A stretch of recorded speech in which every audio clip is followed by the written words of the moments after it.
Peddapuram ADB రోడ్లో గల భారతీయ విద్యా భవన్ స్కూల్ మొదటి వార్షికోత్సవం అత్యంత వైభవంగా జరిగింది. ఈ కార్యక్రమానికి ముఖ్య అతిథులుగా సిబిఐ మాజీ జాయింట్ డైరెక్టర్ వివి లక్ష్మీనారాయణ, ఎమ్మెల్యే నిమ్మకాయల చినరాజప్పలు ముఖ్య అతిథిగా విచ్చేసి విద్యార్థుల తల్లిదండ్రులను ఉద్దేశించి ప్రసంగించారు. ఈ కార్యక్రమంలో గజల్ శ్రీనివాసరావు, మాజీ మున్సిపల్ చైర్మన్ రాజా సూరిబాబురాజు, విశ్వనాథ్ రాజు, రఘుపతి రాజు హాజరయ్యారు. ఈ సందర్భంగా పాఠశాల విద్యార్థులు ప్రదర్శించిన సాంస్కృతిక కార్యక్రమాలు ఆకట్టుకున్నాయి.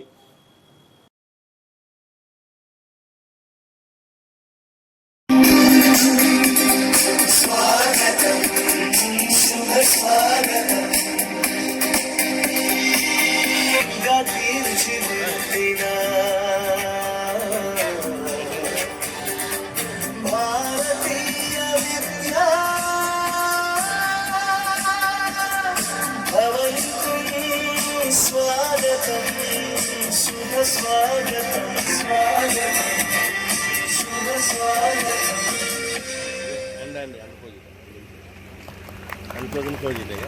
Thank you, Sri M. Paidaraji Garu sir, Srimati M. Prabhavati madam for this beautiful composition.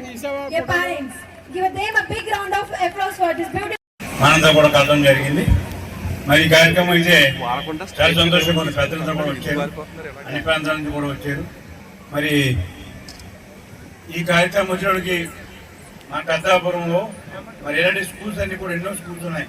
కానీ భారతీయ విద్యాభవన్ కూడా మనం రావడం చాలా మంచిది అనిపిస్తుంది. ఎందుకంటే చాలా ఇది ఎన్నో శాఖలుగా అప్పుడు 1833 స్టాప్ చేసినటువంటి భారతీయ విద్యాభవన్ 20 శాఖలుగా ఏర్పాటు చేసి ఈస్ట్ వెస్ట్లో కూడా ఇప్పటికే 8-10 మరి స్కూల్స్ కూడా ఉన్నాయి.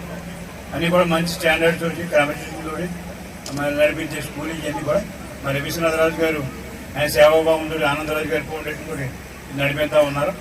మరి విశ్వనాథరాజు గారు కూడా అనేక సేవాభావాలు చేస్తున్నారు. ఇది ప్రాఫిట్ కోసం కాదు ఈ స్కూల్ నడిపిస్తుంటారు, సేవాభావంతో ఈ స్కూల్ నడిపిస్తున్నారు కనుక ఆయన ఒకసారి అభినందించు.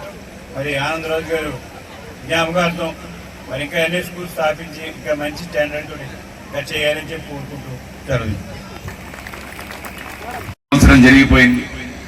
ఈ భారతీయ విద్యాభవన్ ఈ బ్రాంచ్కి నన్ను ఆనరీ చైర్మన్గా ఉండమని విశ్వనాథరాజు గారు అడిగినప్పుడు ఖచ్చితంగా నాకున్న అనుభవంతో ఎప్పుడు కూడా దేశాన్ని ముందుకు తీసుకెళ్లే వాళ్ళు పిల్లలే అన్న ఉద్దేశంతో ఉన్న పిల్లలు గనక చదువుకుంటే వాళ్ళ ఆలోచనలు కూడా చాలా విశాలవంతంగా ఉంటాయన్న ఉద్దేశంతో ఇక్కడ ఈ స్కూల్ స్టార్ట్ చేయడం జరిగింది.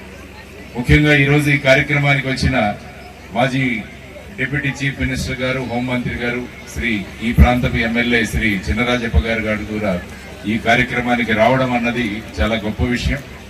ఆయన ఎప్పుడు కూడా ఈ ప్రాంతం అభివృద్ధి చెందాలని, ఈ ప్రాంతంలో పిల్లలకు చక్కని విద్య అందించాలని చెప్పి ఎప్పుడూ కోరుతుంటారు. కాబట్టి వారి యొక్క సమక్షంలో శ్రీ గజల్ శ్రీనివాస్ గారు, ఆయన కూడా భారతీయ విద్యాభవన్తోనే ఆయన ఉద్యోగం మొదలుపెట్టారు. ఒక లైబ్రేరియన్ గా ఆయన భీమవరంలో పనిచేశారు.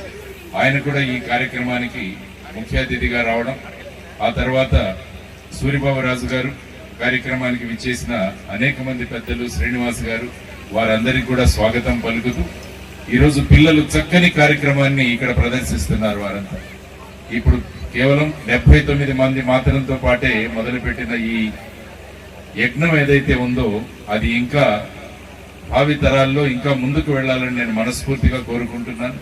ఎందుకంటే ఏదైనా చిన్న కార్యక్రమం కూడా, ఏదైనా ఒక ప్రహసనం కూడా తక్కువ సంఖ్యతోనే మొదలవుతుంది.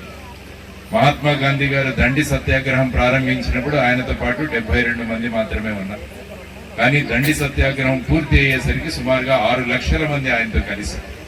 కాబట్టి ఈ విధంగా 79 మంది పిల్లలతో ప్రారంభమైన ఈ భారతీయ విద్యాభవన్ ఇంకా ఎంతో మందిని ఆకర్షించాలని, ఈ పరిసర ప్రాంతంలో ఉన్న వారందరూ కూడా ఈ స్కూల్ యొక్క లాభాన్ని, ఎందుకంటే మున్షి గారు ఒక గొప్ప ఉద్దేశంతో ఈ స్కూల్ ని స్టార్ట్ చేశారు. కాబట్టి వారి ఆశయాలను ముందుకు తీసుకెళ్తూ ప్రతి ఒక్కరూ కూడా ఇక్కడ భారతీయ విలువలను పెంపొందించే విధంగా పిల్లలను తయారు చేస్తామని మేమందరం కూడా కంకణబద్ధులై ఉన్నాం.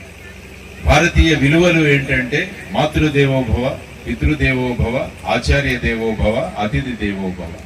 అమ్మా నాన్నలను గౌరవించే సంస్కారం, గురువుల్ని గౌరవించే సంస్కారం, అతిథులను గౌరవించే సంస్కారం ఈ పిల్లలందరికీ కూడా నేర్పించబడుతున్నాయి. ఎందుకంటే కేవలం విద్య మాత్రమే సరిపోతుంది. విద్యతో పాటు వినయం కావాలి, చదువుతో పాటు సంస్కారం కూడా కావాలి. అప్పుడే ఒక మంచి పౌరుడు ఈ పాఠశాల యొక్క ప్రాంగణం నుంచి బయటికి వెళ్లి ఒక అద్భుతమైన వ్యక్తిగా సమాజంలో ఎదగలుగుతారు. ఆ విధంగా ఈ స్కూల్ని ముందుకు తీసుకెళ్లే ప్రయత్నం మేము చేస్తున్నాం. ఈ ప్రయత్నంలో భాగంగా మంచి మనసు పెట్టి పిల్లలకు చదువు చెప్పే టీచర్లను కూడా ఇక్కడ సెలెక్ట్ చేయడం జరిగింది. ఈ కొద్ది కాలంలోనే పిల్లల్లో చాలా మార్పులు వచ్చాయని చెప్పి వారు చెప్పడం జరిగింది, నేను చూడడం కూడా జరిగింది. ఆ తర్వాత వచ్చే సంవత్సరానికి ఏమేమి కావాలన్నది కూడా ఈ రోజు కూర్చొని మీటింగ్ లో ప్లాన్ చేశాం. ఆ తర్వాత త్వరలో ఈ ప్రాంతంలో మొత్తం మన రాష్ట్రం నుంచి పిల్లలను తీసుకునే విధంగా ఒక కొత్త ప్రణాళికను కూడా మేము ఆలోచించాం. ఒక కాంపిటేటివ్ ఎగ్జామ్ పెట్టి ప్రతి జిల్లా నుంచి ఒక 2 పిల్లలను సెలెక్ట్ చేసే విధంగా వచ్చే సంవత్సరం నుంచి అది కూడా మొదలు పెట్టబోతున్నాం. అందువల్ల ఇక్కడ పిల్లలకు కేవలం చదువు మాత్రమే కాదు, వాటితో పాటు అనేక విషయాలు, కళలు కావచ్చు, సంస్కృతి కావచ్చు, ఆ తర్వాత వాళ్ళ స్విమ్మింగ్ పూల్ కావచ్చు, స్కేటింగ్ కావచ్చు, తర్వాత గేమ్స్ అండ్ స్పోర్ట్స్ కావచ్చు, ఇవన్నీ కూడా ఇక్కడ నేర్పించబడతాయి. కాబట్టి మీరందరూ కూడా ఎంతో అదృష్టవంతులు. మీ పిల్లల్ని ఇటువంటి స్కూల్లో మీరు జాయిన్ చేయడం, వాళ్ళందరినీ కూడా ఇక్కడ చేర్చడం, ఖచ్చితంగా మీరు ఏదైతే మీ పిల్లలలో మార్పు కోరుకుంటున్నారో ఆ మార్పును ఖచ్చితంగా తీసుకువచ్చే బాధ్యత మేమందరం కూడా తీసుకుంటామని మీ అందరికీ తెలియజేస్తూ అందరం కలిసి పనిచేద్దాం. ఒక అద్భుతమైన వాతావరణాన్ని పరిసర ప్రాంతాల్లో మనం ఏర్పాటు చేద్దాం. కాబట్టి మీ అందరి కోరికలు ఏవైతే ఉన్నాయో, మీ అందరి యొక్క అభిప్రాయాలు ఏవైతే ఉన్నాయో వాటన్నిటినీ కూడా మనం నెరవేర్చే ప్రయత్నం చేద్దాం. కాబట్టి నేను ఎప్పుడూ చెబుతుంటాను, స్కూలు ఇల్లు వేరు కాదు.